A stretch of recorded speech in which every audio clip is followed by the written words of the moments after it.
Military installations हो या फिर प्राइवेट सेक्टर ऑपरेशंस, उनको जितना हो सके बाकी लोगों से छुपाया जाए। अब ये ऐसा क्यों करते हैं?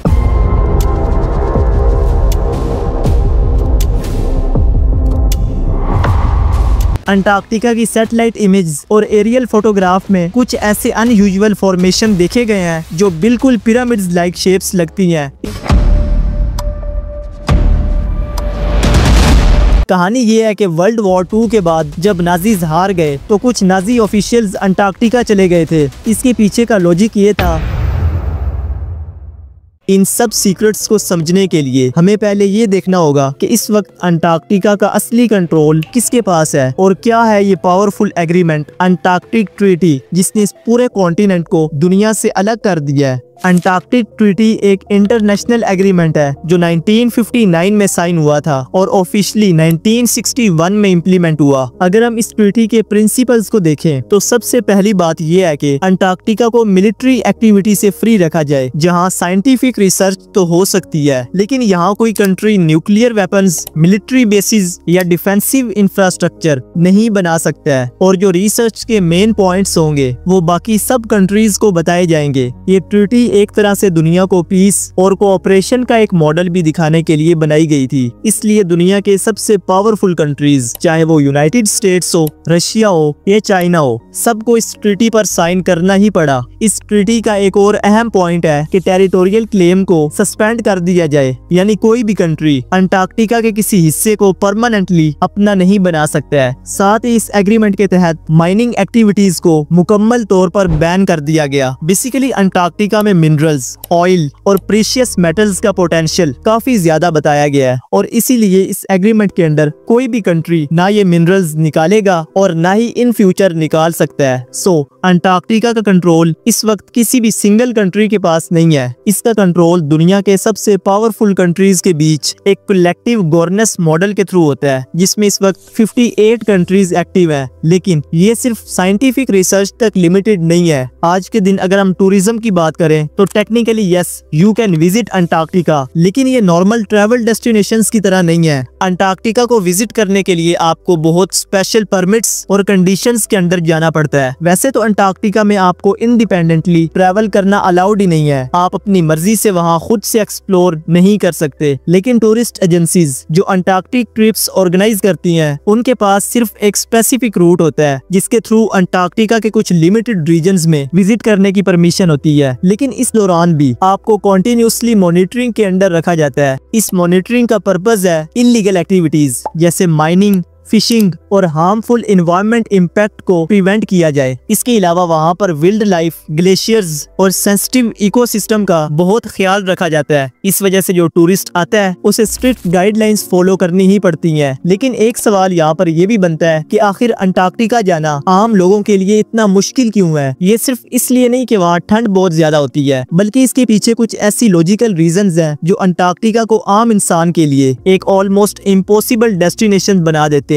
सबसे पहली बात, अंटार्कटिका की लोकेशन इतनी आइसोलेटेड है कि वहां तक सिर्फ पहुंचना ही किसी एडवेंचर से कम नहीं है। एक तो ना वहां रेगुलर फ्लाइट्स जाती हैं और ना आप सीधा टिकट बुक करके वहां पहुंच सकते हो। दूसरी बड़ी वजह है वहां का एनवायरनमेंट, जो शायद दुनिया के किसी भी और कोने से ज्यादा एक्सट्रीम है। टेम्परेचर आसानी से -60 डिग्री सेल्सियस तक गिर जाता है और विंड्स 200 किलोमीटर पर आवर से भी ऊपर चली जाती हैं और ऐसी कंडीशंस में सिर्फ ट्रेन लोग या स्पेशल इक्विपमेंट के साथ ही लोग सरवाइव कर सकते हैं। तीसरी और शायद सबसे प्रैक्टिकल वजह, इंफ्रास्ट्रक्चर की मुकम्मल कमी। अंटार्कटिका में ना होटल्स हैं, ना रेस्टोरेंट्स और ना ही कोई नॉर्मल टूरिस्ट फैसिलिटीज। सिर्फ कुछ टेम्परेरी कैंप्स होते हैं या फिर रिसर्च स्टेशंस जहां साइंटिस्ट रहते हैं और वो भी स्ट्रिक्टली फंक्शनल होते हैं, कंफर्ट के लिए बिल्कुल भी नहीं होते। बट अंटार्कटिका सिर्फ फिजिकली इनएक्सेसिबल नहीं है, बल्कि एरियल और डिजिटल लेवल पर भी इसके ऊपर कई रिस्ट्रिक्शंस लगी हुई हैं। मींस के वहां जाना सिर्फ मुश्किल नहीं है, बल्कि उस जगह को ऊपर से देखना या सैटेलाइट इमेज में भी क्लियरली ऑब्जर्व नहीं किया जा सकता। जब हम नो फ्लाई जोन्स की बात करते हैं तो अंटार्कटिका का नाम उसमें सबसे पहले आता है। ये एक यूनिक जगह है जहाँ पर कमर्शियल फ्लाइट्स या कोई भी एयरक्राफ्ट फ्रीली ऑपरेट नहीं कर सकता। मिलिट्री प्लेन्स तक को भी यहाँ पे फ्लाइंग रिस्ट्रिक्शंस का सामना करना पड़ता है। पड़ता है। अब ये इसलिए क्योंकि अंटार्कटिका का कंट्रोल इंटरनेशनल कोऑपरेशन और अंटार्कटिक ट्रीटी सिस्टम के अंडर है, जो पहले मैंने एक्सप्लेन किया है। ट्रीटी के अकॉर्डिंग इस रीजन को न्यूट्रल और डीमिलिटराइज्ड जोन डिक्लेयर कर दिया गया है। साइंटिस्ट्स आए, काम करें, लेकिन मिलिट्री ऑपरेशन जितना हो सके इससे दूर ही रहे। इसके अलावा अगर आप गूगल मैप्स और सैटेलाइट इमेजरी सर्विस यूज करते हैं तो एक चीज आप लोगों ने जरूर नोटिस की होगी कि अंटार्कटिका के कुछ एरियाज ब्लर हो जाते हैं और ये ब्लर्ड एरियाज काफी सस्पिशियस भी लगते हैं। ये इसलिए क्योंकि गूगल मैप्स और अदर साइट्स को अंटार्कटिका के कुछ सेंसिटिव एरियाज को ब्लर करने की खुद गाइडेंस दी गई है। गूगल मैप्स जो पब्लिक डोमेन में अवेलेबल है उसको ये प्रिकॉशनरी मेजर दिया गया है कि sensitive research locations, military installations हो या फिर प्राइवेट सेक्टर ऑपरेशंस, उनको जितना हो सके बाकी लोगों से छुपाया जाए। अब ये ऐसा क्यों करते हैं, इस पर भी बहुत ज्यादा क्वेश्चंस बनते हैं, लेकिन फुल कॉन्टिनेंट को एक्सप्लोर करना अभी भी इम्पॉसिबल है। एक्चुअली अंटार्कटिका का साइज बहुत बड़ा है, रफली 14 मिलियन स्क्वायर किलोमीटर्स यानी 5.5 मिलियन स्क्वायर माइल्स, और ये आइस कवर टेरन इतने एक्सट्रीम है, access to entire land mass virtually ही इम्पॉसिबल हो जाता है। ये जगह एक ऐसी मिस्ट्री फील्ड वर्ल्ड का पार्ट बन चुकी है जहाँ थ्योरीज और हिडन सीक्रेट्स का एक काफी इंट्रीगोइंग ब्लेंड है। सबसे पहली थ्योरी है पिरामिड्स इन अंटार्कटिका। हाँ, आपने बिल्कुल सही सुना। अंटार्कटिका की सैटेलाइट इमेज और एरियल फोटोग्राफ में कुछ ऐसे अनयूजुअल फॉर्मेशन देखे गए हैं जो बिल्कुल पिरामिड्स लाइक शेप्स लगती हैं। इस थ्योरी को समझने के लिए हम एंशिएंट सिविलाइजेशन को भी ध्यान में रखते हैं। अगर हम पिरामिड्स की बात करें तो सबसे पहले इजिप्शियन पिरामिड्स या मायन पिरामिड्स का नाम आता है, लेकिन अंटार्कटिका में इतने एक्सट्रीम पिरामिड्स का मिलना काफी अनएक्सपेक्टेड है। बाद में फिर कुछ रिसर्चर्स ने इस बात को ये कहकर खत्म कर दिया कि अगर किसी एंशिएंट सिविलाइजेशन ने अपने पिरामिड्स बनाए थे तो वो इतने साल पहले तक क्यों नहीं नजर आए। और दूसरा मोस्ट इम्पोर्टेंट, अंटार्कटिका में हर जगह बर्फ है और ऊपर से हवाओं की स्पीड भी बहुत ज्यादा है, तो ये इन विंड्स की वजह से बर्फ को इधर उधर करते खुद ही नेचुरली फॉर्मेशन बन गया है। सोशल मीडिया पर इसके रिलेटेड बहुत सारी कॉन्स्पिरेसीज बनी पड़ी हैं। अंटार्कटिका के बारे में एक थ्योरी ये भी है कि ये कॉन्टिनेंट कभी एक वक्त में लश ग्रीन लैंड था जहाँ पर एक हाईली एडवांस सिविलाइजेशन रहती थी। इस थ्योरी का प्रूफ है एंशिएंट मैप्स जैसे कि पायरी राइज मैप,